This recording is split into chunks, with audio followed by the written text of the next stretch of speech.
I wish to invite you to the consideration of a great principle of nature, a great natural force that manifests its activities in the phenomena of dynamic mentation, a great something the energies of which I have called mind power. My thought on the subject is based upon the fundamental conception that, quote, there exists in nature a dynamic mental principle, a mind power, pervading all space, immanent in all things, manifesting in an infinite variety of forms, degrees, and phases. I hold that this energy or force or dynamic principle is no respecter of persons. Its service, like that of the sun and rain and all natural forces, is open to all, just and unjust, good and bad, high and low, rich and poor. It responds to the proper efforts, no matter by whom exerted, or for what purpose called into effect. But the proper effort must be exerted, consciously or unconsciously, else there will be no operation of the force. I believe that the activities of this dynamic mental principle are intimately correlated to manifestations of the mental operations known to us as desire, will, and imagination. We shall learn something of the laws and principles and modes of operation of its energies and activities as we proceed with our consideration of it in this work. It may be difficult for you to grasp this conception of mind power at the start, but it will grow upon your understanding as its activities are presented to you, one by one, like a great panorama. My terms will be explained and illustrated by examples as we proceed, so you need not analyze them at this point. It may be as well, however, to state that I have used the term dynamic in its original Greek sense, i.e., powerful, possessing power, etc. I have postulated of my conception of mind power that it pervades all space, is immanent in all things, and manifests in an infinite variety of forms, degrees, and phases.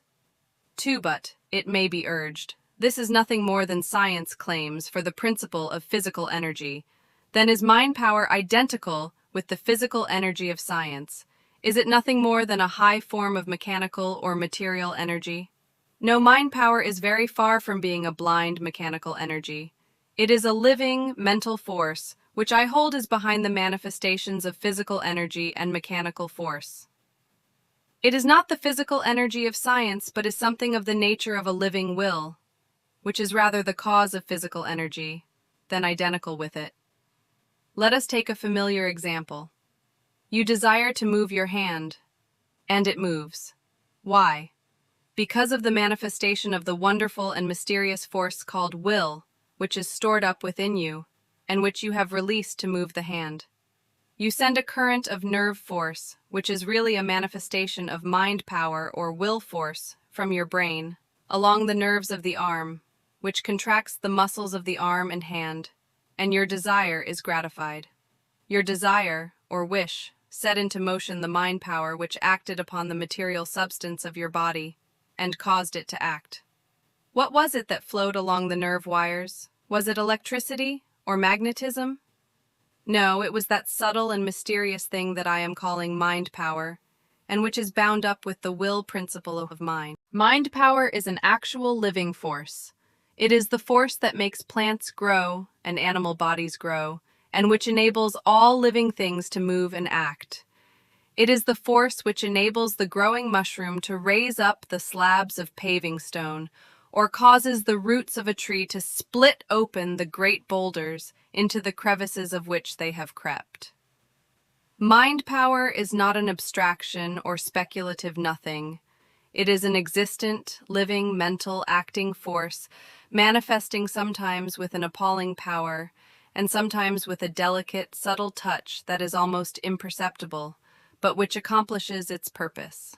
In order to reach a clear conception of the universality of mind power, let us consider its manifestations as we see them, unquestioned, in the universe, on the many planes of life and activity.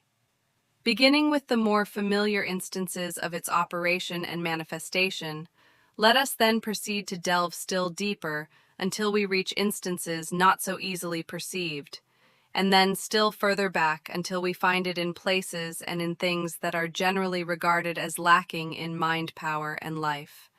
And here let me say that I hold that life and mind power are always found in company with each other. There is some close relationship between the two. They are probably twin phases of the same thing, or else twin manifestations of the same underlying reality. There is no life without mind and mind power, and no mind power or mind without life. And further, I claim that there is nothing without life in the universe, nothing lifeless there or anywhere.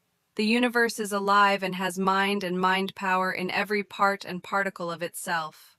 This is not an original idea of my own, of course. The leading scientific thinkers admit it today, and the Hindu philosophers have known it for 50 centuries. Do you doubt this? Then listen to these authorities who ably express the thought of their scientific schools. 4. Luther Burbank, that most wonderful man who has revolutionized our conceptions of plant life and who has practically held plant life in the palm of his hand, says, "All my investigations have led me away from the idea of a dead material universe tossed about by various forces, to that of a universe which is absolutely all force, life, soul, thought, or whatever name we choose to call it. Every atom, molecule, plant, animal, or planet is only an aggregation of organized unit forces held in place by stronger forces, thus holding them for a time latent, though teeming with inconceivable power.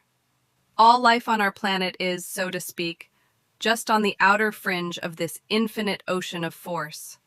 The universe is not half dead, but all alive." Dr. Saleeby, in his important scientific work, Evolution, the Master Key, goes even still further in his claim of a living universe, and life accompanied by mind. He says, among other things, "Life is potential in matter. Life energy is not a thing unique and created at a particular time in the past. If evolution be true, living matter has been evolved by natural processes from matter which is, apparently, not alive. But if life is a potential in matter, it is 1,000 times more evident that mind is potential in life. The evolutionist is impelled to believe that mind is potential in matter." I adopt that form of words for the moment, but not without future criticism. The microscopic cell, a minute speck of matter that is to become man, has in it the promise and germ of mind.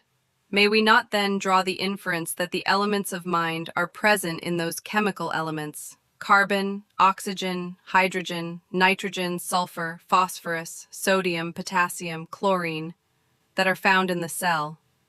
Not for only must we do so, but we must go further, since we know that each of these elements and every other is built up out of one invariable unit, the electron, and we must therefore assert that mind is potential in the unit of matter, the electron itself. Flammarion, the eminent French scientist, says, "The universe is a dynamism. Life itself, from the most rudimentary cell up to the most complicated organism, is a special kind of movement. A movement determined and organized by a directing force. Visible matter, which stands to us at the present moment for the universe, and which certain classic doctrines consider as the origin of all things, movement, life, thought, is only a word void of meaning. The universe is a great organism, controlled by a dynamism of the psychical order. Mind gleams through its every atom. There is mind in everything, not only in human and animal life, but in plants, in minerals, in space." Professor J.A. Fleming, in his work on waves, air, and ether, says, "In its ultimate essence, energy may be incomprehensible by us except as an exhibition of the direct operation of that which we call mind and will." Let us then follow the hint given by the scientists. Let us proceed to examine the evidences of the immanence of life and mind power in all of the things of the universe, things organic, things inorganic, and things beyond organism, shape, and form, back into the very ether of space itself. And in the search, we shall find these evidences everywhere, in all things. Nowhere does life and mind power escape us. Immanent in all things, manifesting in an infinite variety of forms, degrees, and phases, we find these twin principles. I invite you to join in one of the most interesting and fascinating explorations known to modern science. We do not need any proof to demonstrate the existence of life, mind, and mind power in man, or in the lower animals. The activities resulting from its presence are in constant evidence. And if we examine the plant kingdom, we will see manifestations of life, mind, and mind power there also.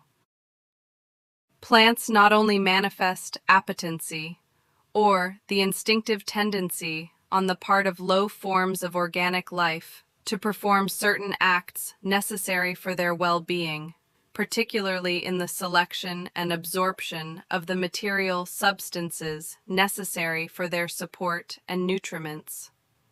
Not only instinct, or involuntary and unreasoning prompting or impulse, and the response thereto, but also, in certain cases, there appears mental action closely akin to conscious choice and will. I refer you to the many recent works on mind in plant life for illustrations and proofs of this statement. And biology shows us that there is life, mind, and mind power inherent in the cells of which our bodies, blood, and the material of animal and plant life is composed. These cells are little lives and manifest mental power and faculty. They perform their particular functions and live, grow, reproduce themselves, and act just as do the tiny forms of animal life at the bottom of sea, the latter being but little more than single cells, or cell groups. The possession of memory on the part of the cells of organic matter is an accepted scientific fact,